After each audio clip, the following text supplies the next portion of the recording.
Hello and welcome to episode 21 of the Frame and Sequence podcast. My name is Todd Rittendaro, and in this episode I sit down with photographer Renato D'Agostin.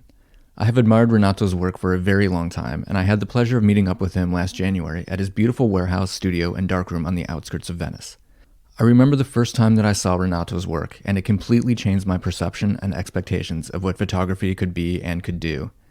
Dislocating subjects from their realities, he depicts his perception of the space around him, the relationships between the architecture and the people, opening a new porthole in the spectator's imagination. His works have been exhibited in several exhibitions in Europe, the United States, and Asia, and published in numerous books. Renato shoots mainly black and white film, and we talk about his photography and his approach to his work and the importance of the darkroom as an extension of that process. We talk about his time living in New York City and assisting photographer Ralph Gibson. We also discuss his approach to exhibiting his work and why he loves making books. And we delve into how he thinks about his projects and much, much more. Renato is one of the most inspiring artists I have ever met, and he shares so many gems in this episode, and I hope you enjoy. Well, hello, Renato. Thank you so much for sitting down with me. I really appreciate it. For those listening, we are sitting in Renato's beautiful warehouse studio just outside of Venice after a delicious lunch, a bit of Prosecco, and now we're going to talk some photography, life, and art, hopefully. So I'm very happy to be sitting here with you. Thank you. Happy to be here. We were talking earlier. I think I first discovered your work through Condé Nast Traveler.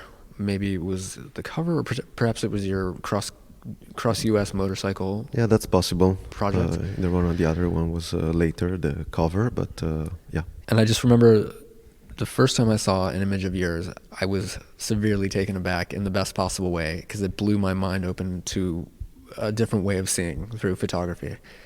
And I'd love to just get into that and ask you about how you've sort of developed your vision or how you see and think and how you create these beautiful images. So was photography always an interest of yours, even as a kid?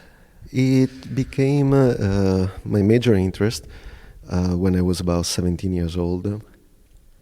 I cannot say that I was into photography before that because, I wasn't. The only thing I know, when I was a kid, I used to go to my father's place and he used to have these binoculars around his place, and I would just enjoy going through them and seeing things closer and just see the compression of the visual landscape in front of me. So I just can remember that, but it doesn't really have to do anything with photography, if not just the idea of distance and reaching that distance in a closer way.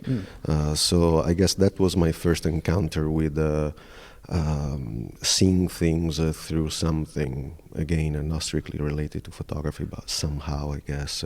Right. And then when I was 17, 18, then I started to get into photography more properly. Do you remember the first time you picked up a camera? Yes, I am a kind of professional. It wasn't professional, but kind of a more serious camera than just a disposable one. I was, pretty much when I was 17.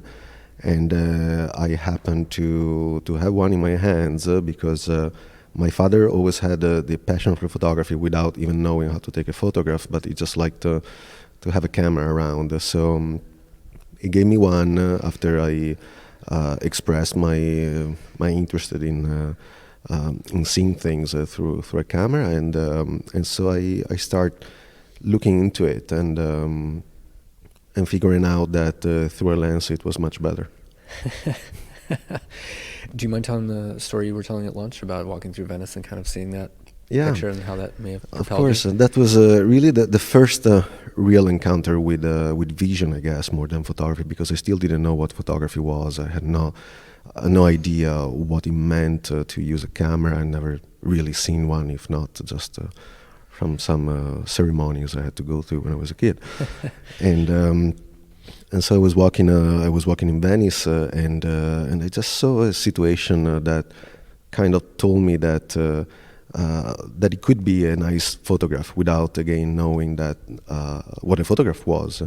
But it just made some sense as a subject and as lighting and as shapes and everything. So I just thought that, and then months later, I happened to meet some people in my hometown that were doing actually some classes of photography. And I guess when you start getting interested in something, then all the world around you is showing you that there is more of that around you. So you just embrace that if you want, and that can turn into something. So after sort of experiencing that and seeing a darkroom and all that, what was it that sort of propelled you onwards? Well, so when I took these classes with these two photographers in my hometown, it was really like a Thursday night class. We're like 50 people, which is really amazing for a small hometown like mine. That is. They were like, yeah, definitely. It was like two kids, my age, 17 or whatever, and housewives that didn't know what to do with themselves on Thursday night. And so by the church, these two people did these classes. So 5 classes, and we got into the darkroom. That was the most sensational thing for me, because seeing something that magical to happen just in front of your eyes, that red color, that empty space that you can fill up with your imagination, that was just a dream that I didn't even know existed come true. And so I started doing it myself, and so I started to fall in love with it, and seriously not even knowing what I was getting into it.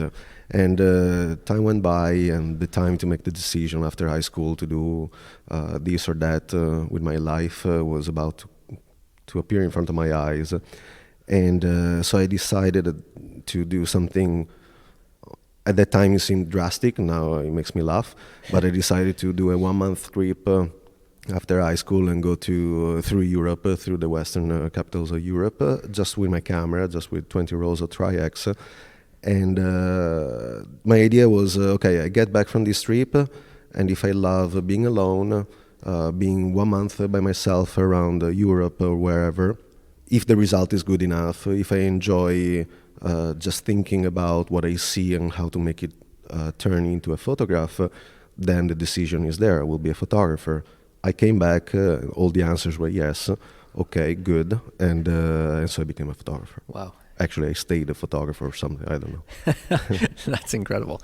And then so what were the next steps for you? Ultimately, you ended up in New York City for, was it, what, 13 years?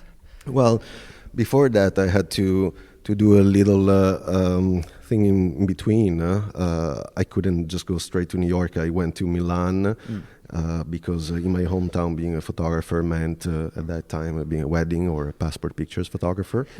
And with all respect, sure. That's not really what I had in mind. My mother was desperate because she didn't know that there was another kind of photography going around in the world, which was not wedding photography. And so, well, I couldn't care less. I just wanted to do what I felt was right. And so I went to Milan and had a very short 2 years experience, which meant a lot to me. I did a little school of photography, but I quit after a couple of months because it was not my thing. But more importantly, I worked as an assistant for a photography in Milan that opened up my eyes towards photography in general and the passion for photography. Right. So that was before New York, but then I did the choice to go overseas. What was the ultimate impetus for making the decision to move to New York? Well, desperation, because I had a tremendous passion, which I still have, obviously, for photography and for what I do and the way I do it. It's totally honest. And when I was in Milan and 20 years old, with a little portfolio, but still I was working really hard. So I really believed in what I was doing, and just meeting people or calling up agencies, galleries, anything that related to photography was really depressing for me, because the first question they would ask me on the phone was, how old are you? And I couldn't really lie, because that's not what I do, so I would say 20. Maybe that was silly, I should have said 50. And the answer was a laugh and come back, call us back when you have a serious portfolio.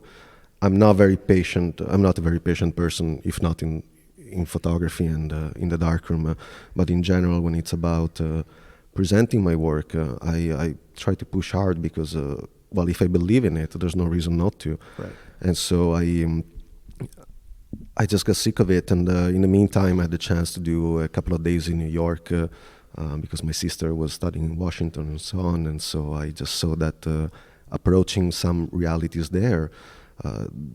I don't even know if they were seriously interested or not, but the approach was different. That they would never ask me my age. And for me, at that age, was everything I wanted, just to show my work. Whatever the response was, I was not begging anything. I was not dreaming too much, just a little bit.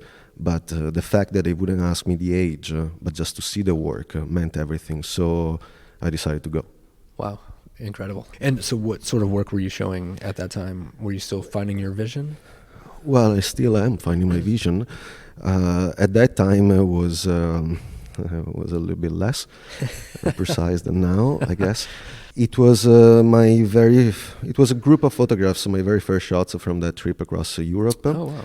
Still, I thought, and I still think actually, there were some relevant shots that I believed in it, and I still think they make sense for my line of photography. Mm-hmm. And so I was proposing that plus another few things, which now would be embarrassed, but that's what I knew and that's what I did, and Right. it worked out somehow. And how was your entry into New York? Was it what you expected?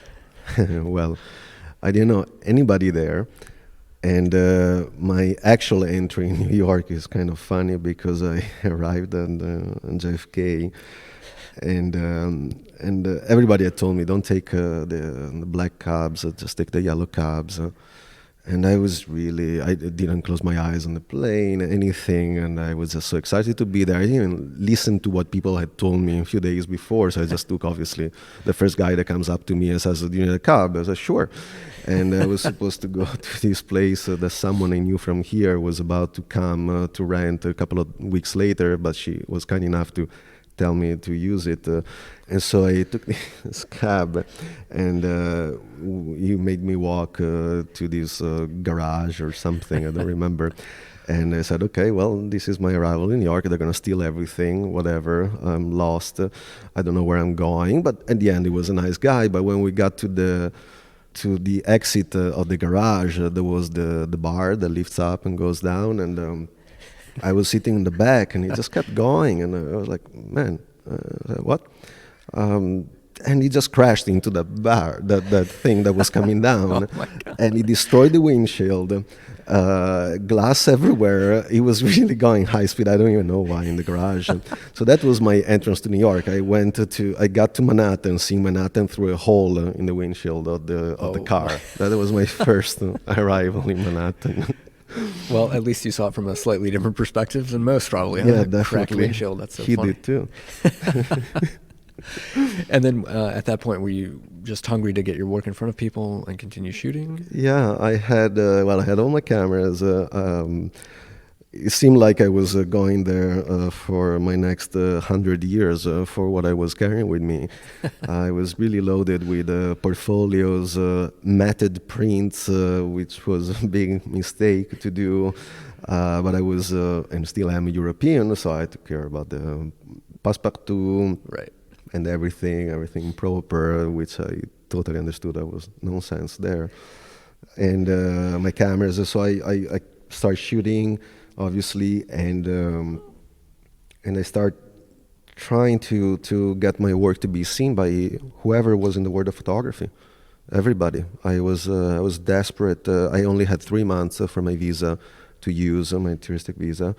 So I knew that was my time, and I didn't know if I could go back. And so that was my chance to say, hey, this is what I do. Does anybody care?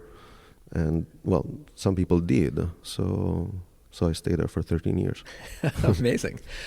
Can I ask you about the dog walking job? Yeah, that came just after the first few weeks, I think. A friend of mine that I met there, I was lucky because just 1 week after I got to New York, through some people, I got to meet some of the people that actually became friends and are still friends of mine. Wow. And then were a big part of my life in New York and elsewhere as well. And so this friend of mine, a super nice person, she was a dog walker at that time, doing other million things like everybody in New York. I mean, Sure. everybody has a second, third, fourth version of their lives happening at the same time. And the winter was coming up, and she was starting to freeze while walking the dogs. And I told her, I'm desperate. I need something. I need to pay the rent and everything. So she said, okay, it's starting to snow. It's cold. I'm getting busy with other things. Do you want to walk dogs? I said, absolutely. That's a dream job for me. I love dogs. So I did. And for 6 months, I was doing that in the morning. And in the afternoon, I was knocking on everybody's doors in the world of photography just to hear what they thought about my work, just to share my work. That was quite intense but fun. Well, that must have just been a great way to sort of discover the city on foot. Absolutely, especially under the snow at minus whatever it was. Poor dogs. Right. But it was beautiful. Yeah. I loved them all. I had like 7 dogs, and the other guy next to me another 7. But that was amazing because just a few hours in the morning would help me to sustain a little bit of my life in New York. All of it actually. Wow. And in the afternoon, I would just go around. In the evening, I would just go to events just to see what was going on in the photography world every day. Right. Were you shooting a lot at that time as well? Yeah, I was always carrying my camera. I was shooting everything of everything, even just daily life with my friends, kind of journal. Again, not knowing really how long I could stay there and what part of my life that would be at the end. So just taking every opportunity to just click. Right, completely. So I know that at some point you started assisting Ralph Gibson, who is a figure in the photography and art world. And how did that whole relationship develop and come about? Well, that was still is one of the best things that ever happened to my life.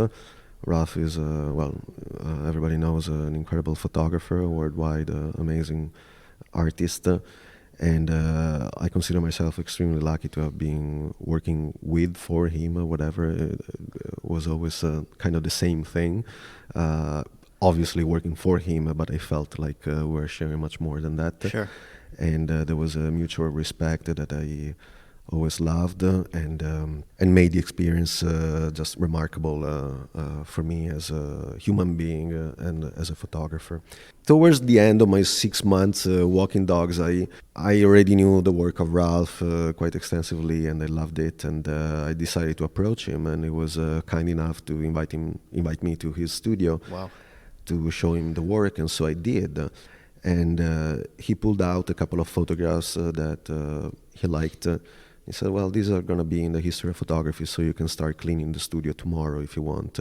So the next day, I went there, and for the following 10 days, I just cleaned the studio. And the good thing is that going through every book that I was putting in order in the bookshelf, or cleaning up, or reordering by some special order on the bookshelf, he told me I could go through all of them if I wanted. So basically, that was the university I never had in photography. Oh my God, and, incredible. And there were lots of them. And then one thing led to the other, and I started working in the darkroom for him and understanding how much the darkroom is an extension from the negative. Is not just a way to reproduce the image, but is actually an act of building the photograph together with light. Right. Wow, I think that's an important distinction that gets missed a lot when thinking about the darkroom. Yeah, definitely, unfortunately. Yeah. Were there some of the key things that he taught you in terms of like being an artist or thinking about your own personal work that you still use or took away? Yeah, one thing amazing about Ralph is that he kept telling me, you are the one that has to inspire me, not the other way around. And every time I was like, what? And that's what he meant, because he's an incredibly energetic man, thirsty of culture, knowledge, art, everything that relates to the human brain and all its extensions. And that thing that he said, you're the one that has to inspire me, rather than the other way is something that, for example, I never heard even closely or farther, whatever. Never heard anywhere else because when you are having a conversation with someone that is 50 years older than you, that is a master of photography. In Italy, my experience was that they were the prima donna, and everybody else was whatever, nothing. And that's the feeling I always had elsewhere. With him, was completely the opposite. He was eager to see him in the morning when I would come into the studio. He would ask me, "So, what did you do last night?" I said, "Well, I was printing in the darkroom." "You didn't shoot anything?" "No, I was printing." I said, "Well, you're a photographer, you have to shoot. And then think about printing." I said, but anyway, it was a nonsense, constant thing, but he was doing it to push myself, and that always stayed with me, and I admire him for that. And obviously, on top of that, what made him such a great artist, such a complete artist and photographer, is that he just didn't care only about photography in his life. He cared about every other form of art, music, obviously, poetry, literature, architecture, sculpture, painting, everything. Right. And the whole thing together made him the great artist he is and he will be. Right. Yeah, that's incredible. I love that idea of how are you going to inspire me? You definitely don't hear that from many teachers. No, absolutely not. It's really inspiring. It was really inspiring for me to hear that about me. Yeah, I know that in some of the interviews I've heard with him or seen him speak at, he talks about this idea of a visual signature, and sort of finding your own. Did he instill that in you, or help you find yours, or how do you think about that idea or concept? Well, it's definitely one thing that Ralph Gibson, I think, or he keeps saying that is extremely important, and I agree to for most of it. Obviously, it's I guess also that every photographer, artist need to have their own visual signature. I'm not sure about how that applies to me. I keep thinking about that. It comes to my mind all the time. And I keep thinking if that's what is the most important thing for me or not. As myself, as Renato, if that's what I wake up in the morning for. Right. I'm not sure he's saying that because everybody should wake up and think, what's my visual signature? I think he extends that to many other points. But just like that, I've always cared about that. I'm caring a little bit less now. I'm thinking more about how a photograph that I take can be meaningful, or not necessarily a Renato D'Agostin photograph. That's what I detach a little bit from this theory, if I'm not wrong. That yes, I want it to be. I actually, let's say, it's not that I want it or not want it to be a visual Renato D'Agostin. I don't care anymore. Like, as long as I'm totally honest with that photograph. If it's exactly me 100%, not aesthetically, but conceptually, or all the points that make a photograph together, right. Which is not just the aesthetic or the cut or the angle or the lens or the feeling. I think it has to be all the same. I'm sure Ralph means that too, obviously. Sure. I'm trying to study that in my mind and see what it means to me. And the final result, I have to say, yes, it represents me or not. It would be hard to say not because I took it. But I guess that's for later on to connect all these dots and make a summary out of it. I'm not thinking about it now. Right. I want to be free out of that thinking. That idea, yeah, completely. I mean, I'm curious how you do approach a series or a series of books. Do you do a lot of pre-thinking or research or even writing about it, or how do you jump into a long-form project?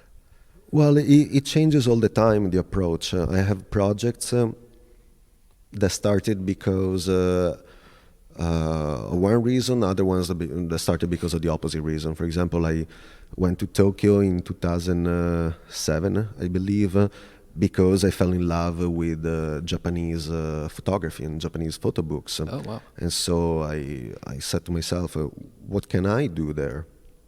How would my photography operate there? How would my eye approach the subject, the culture, the mentality, the landscape, the cityscape, everything? Right. And so I went to Tokyo and had my cultural shock and did my project. And that's, for example, for Tokyo. And then as a response to that, I said, what's the opposite I can do is to go back home. And so I did a book about Venice because I wanted to push myself to feel exactly the opposite that I felt in Tokyo. And so that kind of detachment that I had in Tokyo, I wanted to experience the opposite, which was to understand the language, to know pretty much where I was going, to get lost in a different kind of way, and to challenge myself and see what that could be as a result. And the Venice book came out. So it always changes. So, I mean, it seems like, correct me if I'm wrong, that it sort of starts with a feeling or something that you want to explore from that perspective? Yeah, and yes, and then one thing leads to the next one. As, for example, this Tokyo-Venice connection. Some other projects have been, I hate to say commissioned because it's not really a proper word, but I was asked to explore a certain place or a certain subject with carte blanche, and so I did. So that's another way that I had to approach some subjects. Some others start from one photograph and then it becomes a series. Or there are so many little subtle differences between one project and the other, but if I could go back, I would make them all again, maybe differently in the end part of the book, but generally speaking, they're all projects that I felt close to myself. Doesn't matter if they were asked or I just dreamt about them at night, or I woke up thinking about something. They all make sense to me, and I dedicated myself in the same way. Wow. I mean, you always shoot black and white film for the most part, right? 90%. 90%. Yeah. What is it about film that makes you want to stick with it? Is it the darkroom process and the entire experience? Well, it is everything about the film, about the analog photography. Sometimes some people think that I just hate digital photography, which is definitely not the case. I'm just not interested. I'm interested in the respect of the materials that exist in the film photography. In the analog photography, it doesn't necessarily need film. It just can be paper and light. The true for me, for the way I see it, the essence of photography is light, and therefore the simplest way of making photography is light through film onto paper, and that's it. Right. It's very simple. I don't have to update any trays in the darkroom, like softwares are here and there. I don't have to do that. That's just a way for me to approach what I do, and I don't have anything against digital or analog photography. For me, there's no really difference. What matters is the final result, and I believe that whatever medium that artist he or she used to get to the result he or she wanted, that's all good. The important thing is that he or she used, or at least let's say that I like to know that that artist used the way of producing that work or making that work, because that was the best way to respect the subject, the materials, him or herself. It's a whole circle that for me comes natural when I deal with film, analog photography. Mm-hmm. and for me that's the only option. But it's only one possibility out of many for everybody. For me, as Renato D'Agostin, it's important to know that I can touch the film, I can touch the paper, I can touch the chemicals, everything is with me together physically. And because the way I am, that reflects properly into the process of the darkroom. Right. No, I love that whole idea of the materials, especially. And yeah, there is a respect which I don't believe or haven't encountered any real respect for a hard drive, for a pixel. And I'm sure people do respect them because if you lose them, you're done. But you have problems. But when you touch a sheet of paper in the darkroom, it's not a sheet of paper. At least for me, right. Then I like also that poetic side of it. But that's just a result of it. It's not the why, the reason why I embrace light in the darkroom that much. Right. We were talking a little bit earlier. I started out shooting film and have gone the digital route for the main part, but now I'm starting to swing back to film for my personal work, which has changed the way that I think. I really like how it slows me down and makes me more intentional. Do you feel like that is part of it for you? Oh yeah, no, definitely. It's a very important part for me as well because I like not to see what I'm doing directly.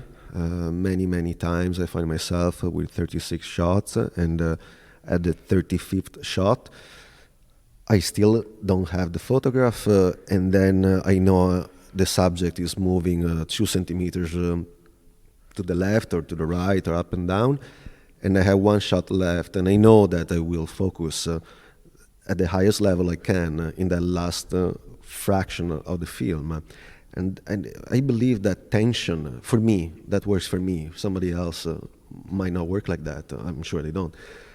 For me, the last tension that I have is what made the last frame of several negatives to be the best one of the whole attempts that I had done 35 times before, or the first one of the following roll, because between changing the last roll, those few seconds to change the roll and get to the next one, that made me move a little bit or think a little bit faster or slower and just breathe for a second at a different pace. And I believe in all those little moments of tension and release when you shoot, because it's a constant up and down. It's like a heartbeat that you have to control.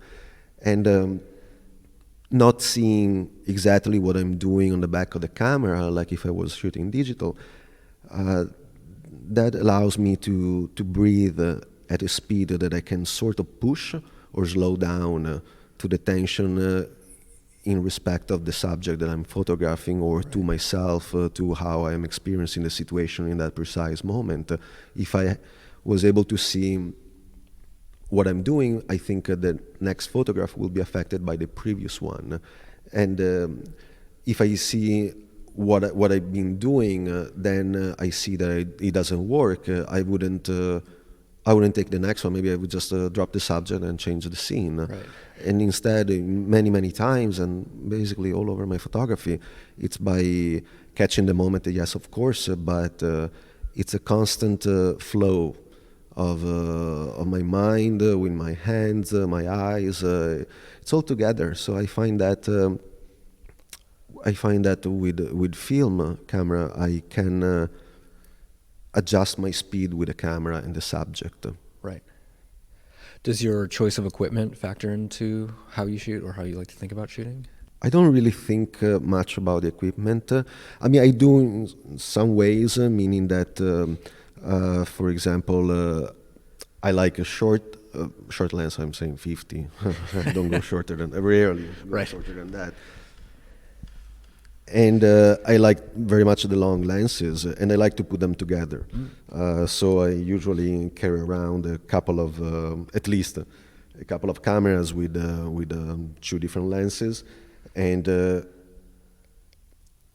way that I use the long lens is to try not to make it look too much like a long lens. Right. So the compression that I try to reach is more to make it graphic rather than compressed, sometimes more compressed rather than graphic. And there are always very little differences that make that happen. And those little differences are the ones that can make you fall the photograph, can make you fail the photograph if you don't, or at least if I don't, understand the balance between the graphic element and the compression element. When I put those together with, I don't know, 35 rarely, but 50 millimeters, especially when I lay out on a project, on a book or an exhibition, I like to find those tridimensional that tridimensional way of shaping the project, getting in and out different distances from the subject and me, looking at the work, either book or exhibition, but finding that in and out, it has all to be very musical, very balanced. Right. And it only takes one little mistake to make it fall apart. I've done my mistakes in all the books pretty much. Not all of them, but most of them. But you never stop growing up, so hopefully one day I'll get the right one. Right. I mean, I think one of the things that I'm so drawn to about your work is that even on some of the tighter shots, it feels like the place without having to like show the place, if that makes sense. Like some of them almost teeter on abstraction a little bit. Yeah. Was that a conscious thought? Or? Yeah. Well, that's what I naturally do in photography. I could never. I'm not interested in showing the place through the normal elements that we show the place. Right. There's postcards for that. Yeah, there are too many, many times. Like for example in Venice, but I like to try. What interests me is to try to find the essence of a place and put together those very few elements, because I usually work for subtraction, just to find a perfect, or at least I try the perfect balance that will tell you, if not everything, because that's hard. I think I did maybe a couple of times, but something, a side of that place, a side of. Generally talking, my work is about man and the architecture, man and the city, and the place of man in the city and all that.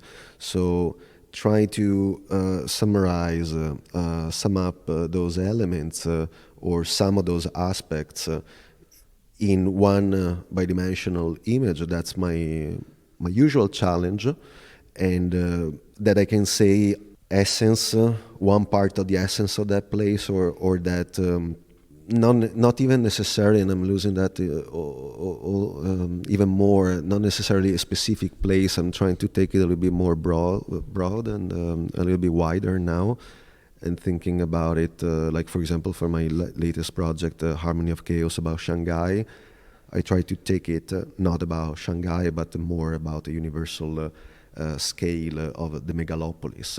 Right. So the man and the city in general. So that's the direction I wanted to go with that project. And there are some images that I feel I got that it works for me when I look at them. Completely. No, I would say it definitely works for me. Some of those larger images are just stunning. Thank you. So what was it that ultimately made you leave New York and come back to Venice and basically your hometown? Well, everything started when about a couple of years ago I started getting back to my Shanghai negatives that then became a Harmony of Chaos project. And when I was in my little darkroom in my Brooklyn studio, I started testing, just thinking that I would just make better prints than the ones I had already made in 2012. But I tried to push it harder, and I started to get the idea of the compression, the vibration, the speed, the movement of the city, the claustrophobia, the alienation of the city. I started taking these cityscapes of horizons of buildings, one after the other, hundreds after hundreds, and just amplify even more those structures, which means under the enlarger I started to expose the same negative over and over and over 10, 20, 30, 40, 50 times, just moving a little bit the paper under the enlarger while doing the different exposures. Wow. This brought to very intense controlled, because then I started learning the control of it, a very dense texture, which for me was the whole idea over the megalopolis and the multiplication and so on and so on. So when I started doing that, I was working on a 16 by 20 inches paper, because that's the maximum size I could do in my small darkroom in Brooklyn. And immediately after the first few hours, after the first testing, I said, well, this has to be large. It has to go to another scale. It cannot remain small. It's just cute and small. It has to be disturbing.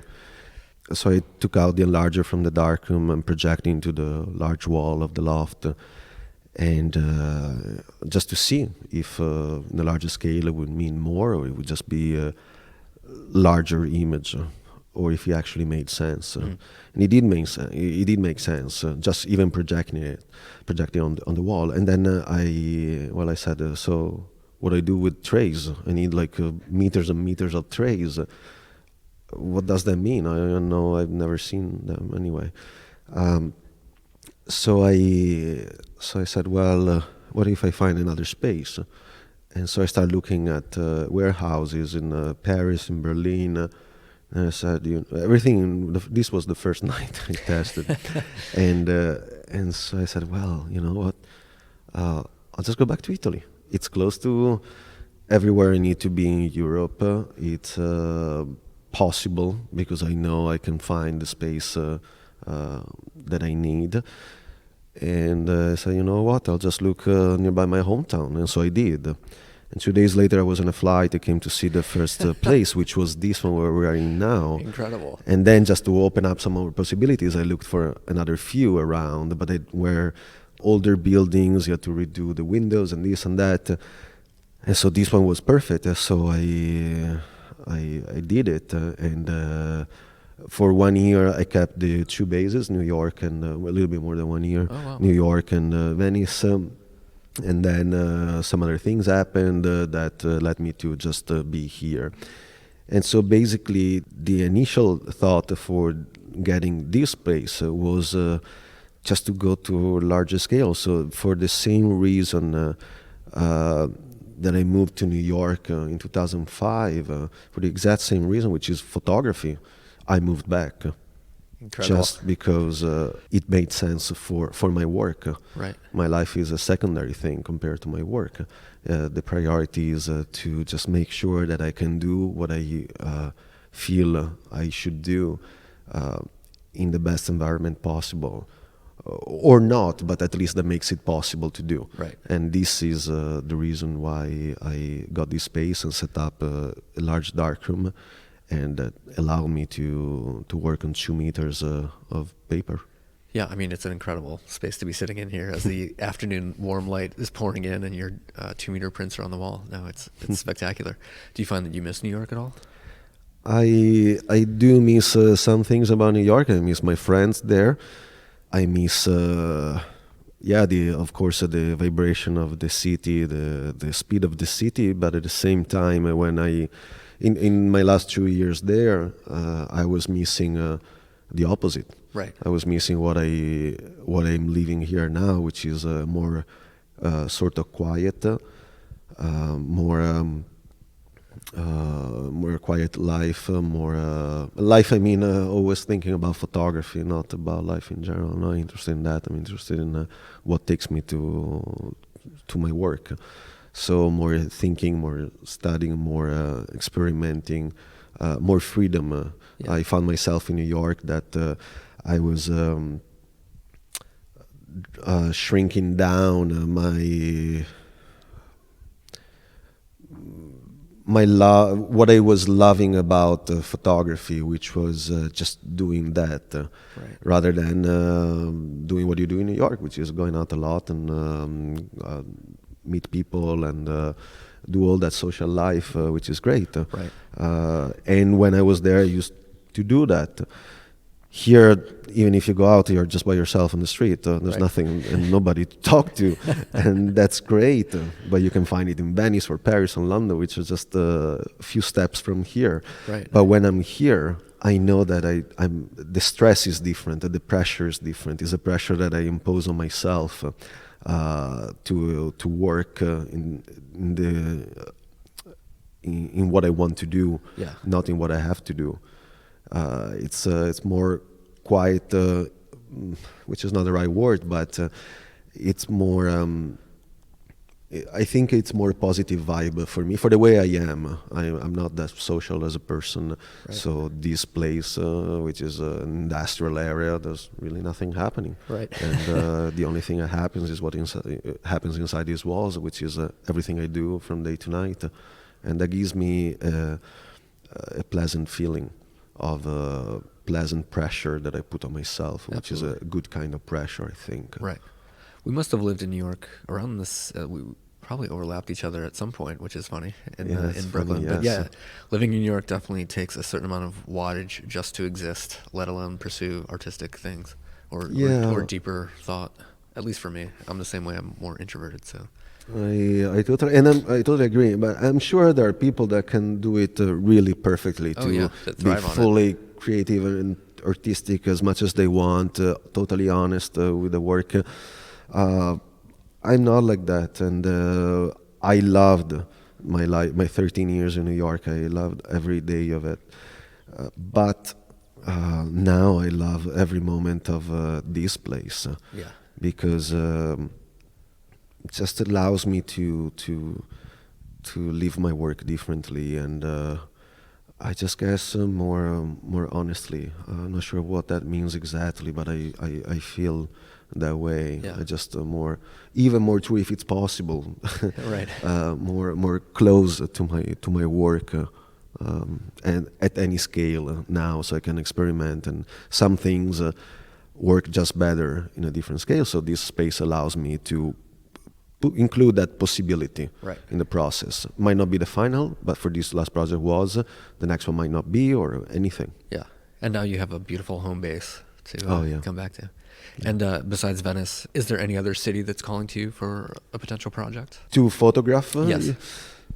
I don't know yet. I'm kind of I very often I'm in Paris, but not to shoot, just because my gallery is there, and I love the city and I have friends there. But for next projects, Venice is one, which is very interesting and challenging for me to approach again. But I'm eager to do it, and I think everything worked out somehow. Well, because now I'm back here, and it changes all the situation for me to work on something that close. Just mentally, I don't mean physically, just to be able to be there in 25 minutes. No, just mentally to be around here is different. Other places, I'm not sure. I kind of don't want to work specifically on a place like I've done many other times, but more like on the Harmony of Chaos project, where the starting point, was Shanghai, but it was just a theater of the photographs to talk about more about men and megalopolis, more on a general scale rather than a restricted geographical space. So, I mean, I'd love to now ask you about sort of the final extension of the analog realm, which is the books and exhibitions that you do, and you have a particular fondness for displaying your work in book form, and I'm super curious about that, because it seems like it's not a dying art form, but it's not as considered as it once was. The book for me is extremely important, has always been extremely important, because what I think is that every exhibition can change depending on the selection done by the curator or whoever in the gallery.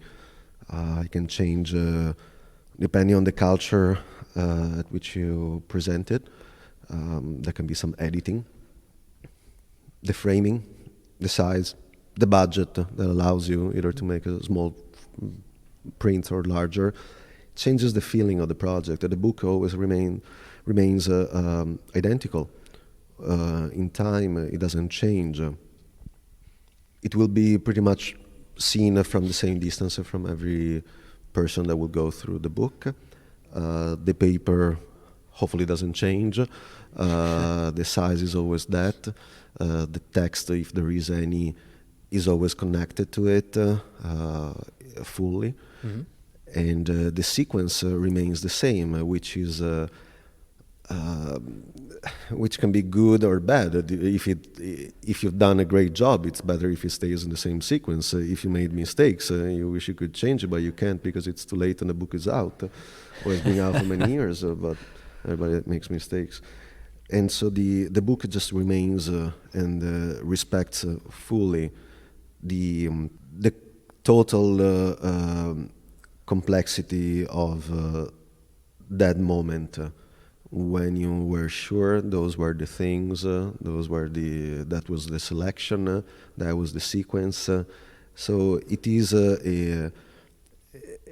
one moment frozen in time that you can't change. Yeah. So I like, it fascinates me to know that you have to do the best you can in that moment to make it last much longer than that moment. Right. And that's the book. The exhibition, you just decide to take down half of the project, you can. Maybe you don't, but it doesn't matter. You can. Right. The book you can't. And so how do you approach sequencing images or laying out a book? Does it always change? Well, no, actually that's always the same system. Ah. First, it depends on how I structure the project, but generally speaking, when I have all the body of work, what I do is I lay out on the floor all the images. Many people do it on the computer at first. That's for me a second step to lay out on double spread and so on. For me, the first first step of the process is to lay everything out. I usually do it in a square size, so I can control diagonals. And the first image will have somehow, as I've done for most of my books, has to talk to the last image and vice versa. Ah, I love that idea. And then I go by weights of blacks and whites and grays. So I try to build the narration. Usually there's no really narration on my books, but the narration of tonalities and therefore the aesthetics, and considering also the meaning of every. It's very complex the way I try to make books. Basically, I work by finding the right balance between the first, the second, third, and so on and so on and so on, but also backward. And also, as I said, from the last one to the first one, and from the second to the one before the last one. And the perfect example is this latest book that I've done, Harmony of Chaos, which if you take it in the middle, if you open it up in the middle, and you go left or right, it's exactly specular, how do you say? Yeah. That it doubles. It's a mirror effect. Right, so it works either way. It works. The weight of the photograph, meaning the space of black or the space of gray or white, are there. It has been done like that. Wow, I start from the middle and then start opening up towards left and right and back and forth. Because I think if it works on the layout on the floor, it will work maybe when you close it in a book. And then when you do that, you do the first prototype, you see that it doesn't work, so you have to redo everything completely because one little weight will just destroy everything. Also, you have to find, I try to find where the eye will look into the next image based on the previous subject. So if you open a page and the subject is towards the center, it's no good if in the next page the subject will be again in the center. Right. It will have to be somewhere around the edges of the image. And the following one will have to be on the opposite side. So you keep going around with the eyes, but controlled. Right. You have to have a direction. That's how I see making books. It's very complex. It's like writing music, which I've never done, but I've heard it's about those kind of weights. So it's like writing poetry. So how long does a layout typically take, or from like, let's say the prints are done to finishing the sequencing? Well, I used to be a little bit faster, and I'm understanding that it takes more. Yeah. It takes more. It takes longer because you have to let the project breathe a little bit. You have to forget about it for a moment and go back with fresh eyes. So it happened to me that it took a couple of months or 6 months. It depends also on the project. Right. It depends on the number of images. The more images there are, the more complexity is. It's always interesting to see how to approach a project. That's a fun part for me. It's exciting because I start learning more and more about my photography and why I'm choosing those images in that sequence, in that specific line of thoughts.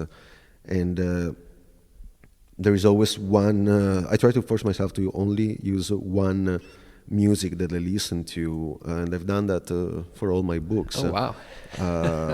For 90% of them, because I didn't know this composer for the first 2 or 3. But it's Arvo Pärt, an Estonian composer who I admire fully. And there's one composition that I listen to because I think it has the closest thing to silence that I could ever hear in music.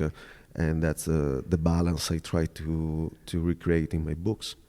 Wow, that is incredible. I love that idea. I would not have thought to have included music into the process. That's I love that whole idea. So is that continuing? Yeah. You'll be listening to that for the next book as well, Yeah, just to kind of balance the mind.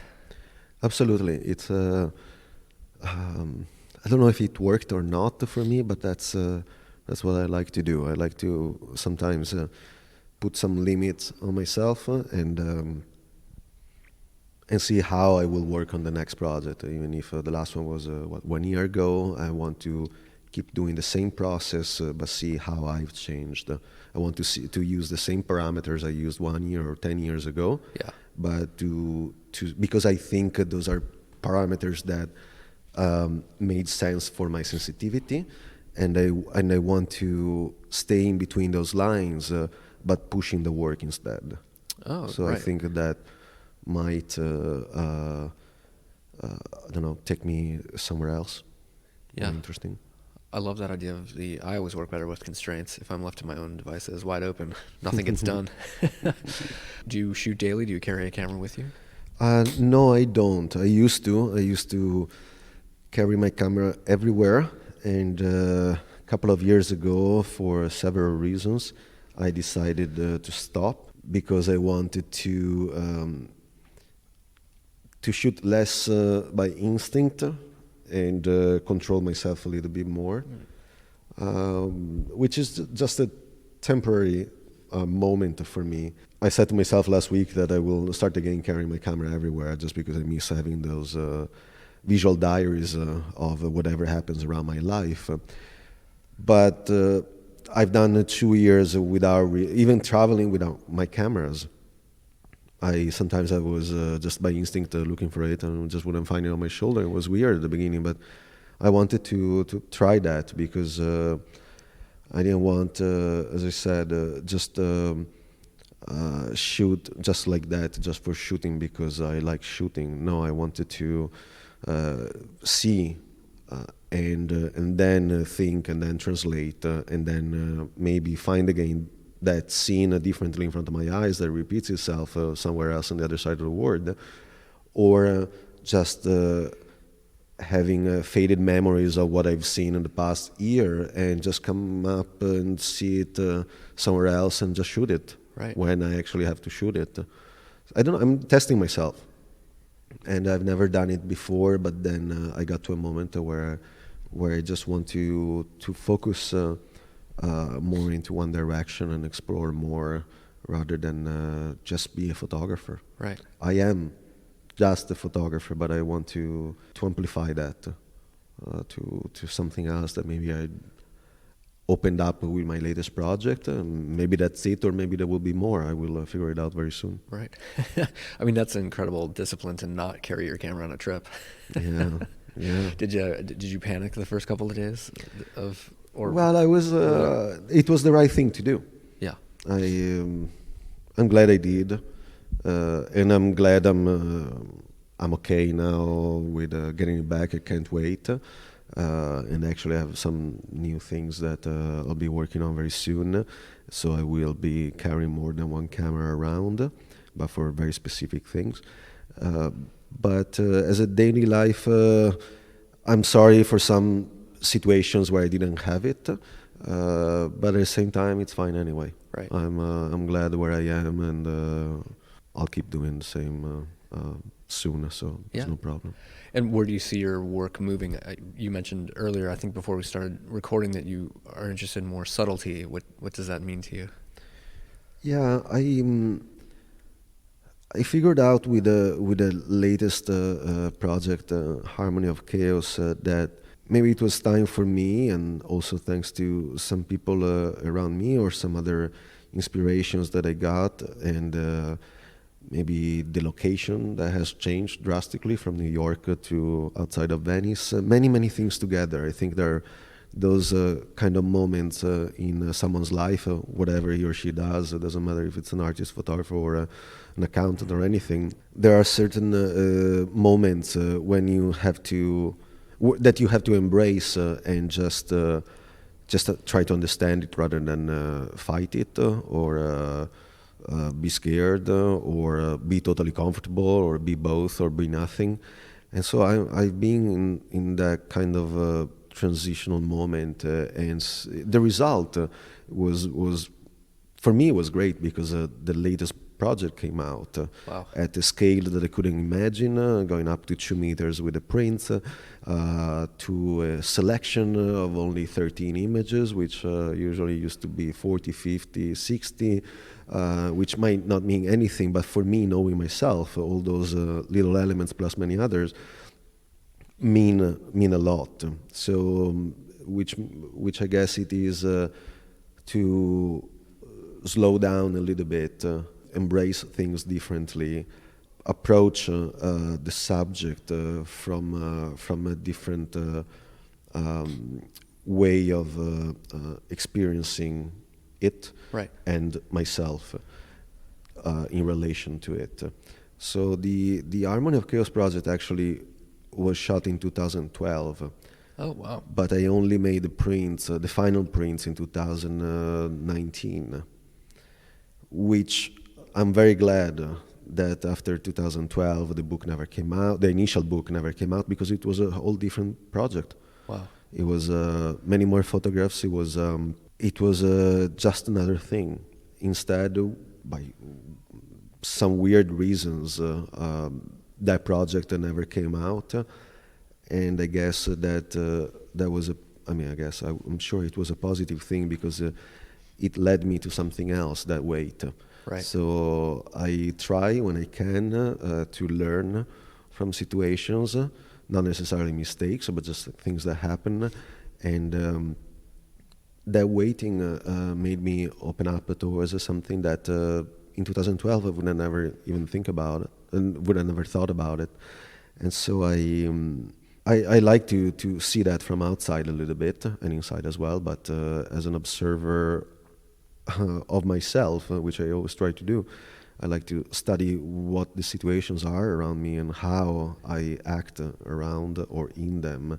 So this Harmony of Chaos project is the result of many things, and it is more abstract for some reasons in some of the images. I just think it's a stronger project for myself, for where I want to go towards to. I'm not saying it's stronger than all my other projects. I would never say anything like that. I don't think about it. I don't care.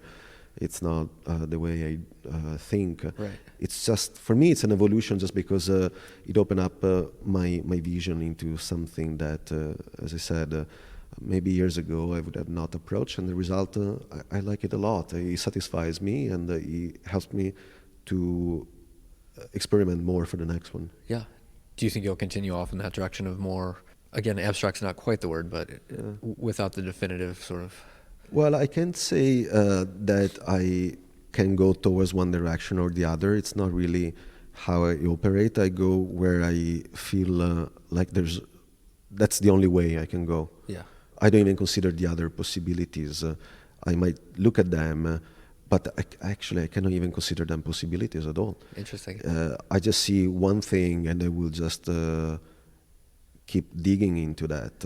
And if it's the wrong one, that situation will tell it to myself. Right. And I will hopefully see that. And so make some variations. But by making those mistakes, I will find the right direction. It's not either one or the other. It's not that I can choose whether to be abstract or figurative. It's not me. I am who I am, and I shoot the way I shoot. It's just exploring that will lead me to something. It's my work that will lead me to the next work. I love that whole idea, and it seems like you keep yourself and your work pretty hermetically sealed. Like, it doesn't seem like you allow a lot of other influences, whether in the photo world or, I know maybe some of the art world or music, but do you reference other images, or do you try to just stick to your own? I look and study constantly at everything that interests me, but I'm sure it integrates into my work somehow, but I hope in a very subtle way, because I'm not the kind of person who wants to replicate anything, and I hope nobody wants, and I think nobody really wants to do that. But inspiration is always a great thing, and I think everybody has to study their own influences and why one artist or the other is more influential in your work. What is it that you like about that artist? What is it that makes you get deeper into that or abandon that study? Right. And so I think all together it will make a sense at some point, and it will reflect into your work, not directly, but in a very subtle second layer kind of thing. You will see where you're coming from and where it's taking you, but not necessarily a visual influence that has to replicate on the surface of the paper. That's for sure. I really hope not. Right. One hopes not, for sure. Yeah, I mean, Instagram is nothing, at this point, for me, I'm quite bored with just the amount of derivative images of even certain styles. It's just very flat, but I love your approach of sort of keeping it hermetically sealed and responding to your own impetuses. Do you engage with Instagram much or that? Yeah, I do engage in the sense that I am on it. That's as far as I can go with engaging. If it didn't exist tomorrow morning, I definitely wouldn't cry, and I'm sure you wouldn't. Nobody would. It's a useful tool, and I'm glad it exists, because compared to even just a few years ago, the people can see the work. I can see the work of other people or other situations, and basically I follow museums and galleries and artists, and every once in a while I like to see what's going on, and it keeps me updated. If I'm going to Paris, I see what shows are on, what exhibitions are in whatever museum. I mean, everything that is on there I know can be figured out online, just Googling something. Right. So it's not really a revelation, Instagram. But for what concerns my work, I know that sharing my world of photography has brought me some interesting people to meet. I've met several people or exchanged thoughts with people. So I guess it all depends on how you take it. I cannot dislike Instagram because I don't count on it too much. Right. I just am on the very thin surface of it, and I don't post for months. And then I post 10 times a day, which is it's all wrong. You shouldn't do that. But I really don't care. Right. It's nothing to me, but it's a good tool to say, hey, if you are in Paris next week or whatever, it's my show. It's just good for that, I think. Yeah. I'm just curious. Do you keep a journal or anything? Do you write in terms of your thinking? No, I don't. I just write notes from when I read or go through some books that I'm interested in. I underline everything, but then I know that I will never go back to that book to see where I underlined what. So I just transcribe that Right. into something else, some just ideas and thoughts, whatever, anything that interests me, facts, anything, Sure. just so that I know they're all in one place.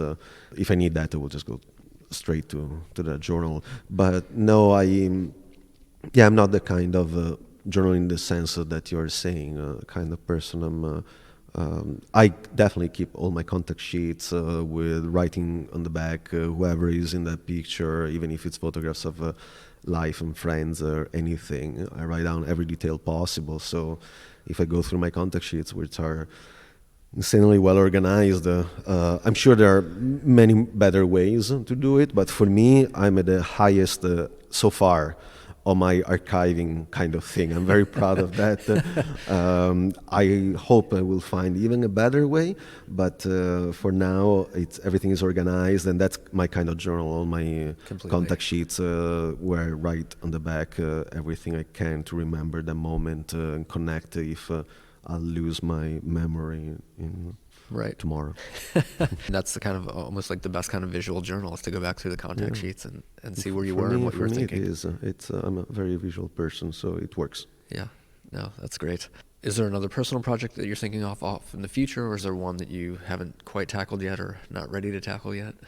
Well, there is one project which is about Venice, which I feel like it's my personal project, even if it was born from a conversation with some people in Venice, and we're kind of working together on it. Can't really say much about this yet, Sure. but that will be. I mean, all my next projects will be personal, Yeah. 100%. So, It seems and like with- unfortunately, I cannot say anything about any of them. No, that's fine. Sorry. No, but I love that, and that seems very, very Renato's to have just personal projects, which is so spectacular. I mean, it's just. I guess one of the other things that I also really respond to in your work is that it has a timelessness, but also a contemporary feel to it. Is that something that you consciously chose to do, or would you not even agree with that? Is that No, I totally agree, and it's something that I don't like to think about it, meaning that I don't want to search for it, and by doing that, I guess it has become more and more natural just by itself. You will never see something on one of my photographs that will be related to 2020. Right. Nothing. Yeah. If I do it by mistake, I will take it out from the series just because it will say it's 2020.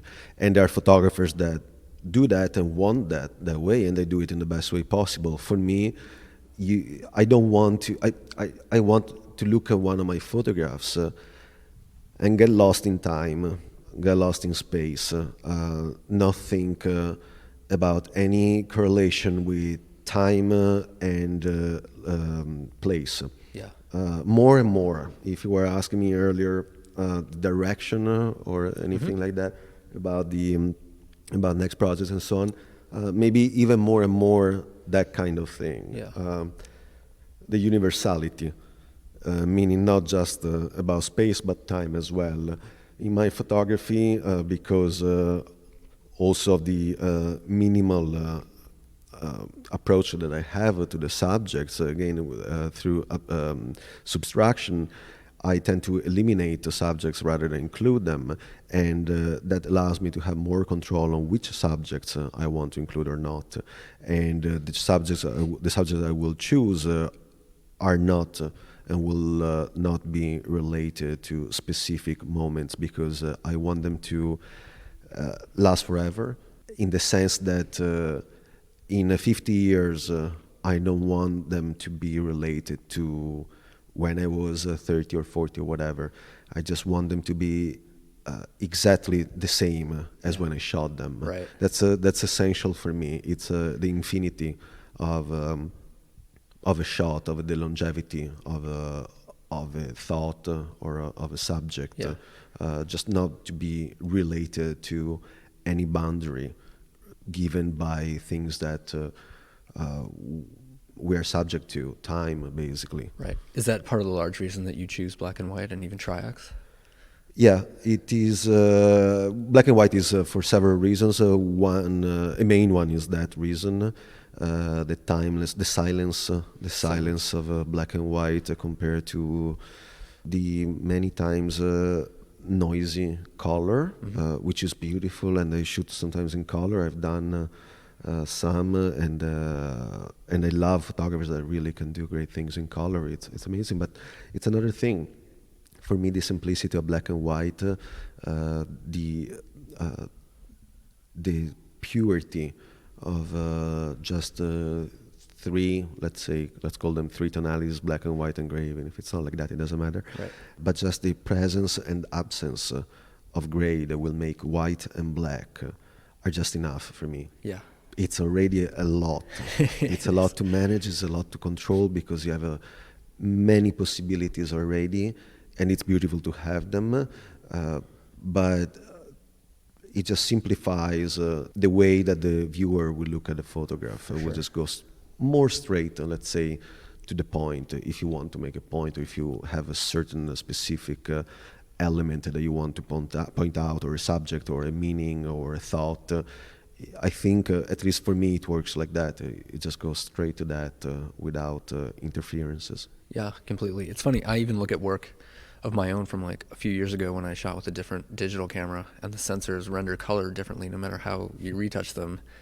It's like the sensor of that camera has now dated, just like Kodachrome would have dated, like, you know. Yeah. So yeah, it's an interesting point to consider for sure. Black and white doesn't need any. And if there's any film that Kodak will continually make, it's probably triax. So let's hope so. I hope. Well, yes, they will. Yeah. Or I mean, it sounds like there's a big resurgence for Kodak even, which is nice. So. Yeah, I mean, there is a lot going on with the darkroom. I don't know if it's good or not. It's good for one side, it's not for the other. But generally, it's good because they will keep making materials, and as long as there's film and paper and chemicals, I'll be using them. Well, thank you so much for doing this. I really appreciate you sitting down with me and showing me around today, and for the fantastic lunch and conversation. So that was a real pleasure. Yeah, this was a real pleasure for me, and I look forward to seeing what you do next. So thank you. Thank you.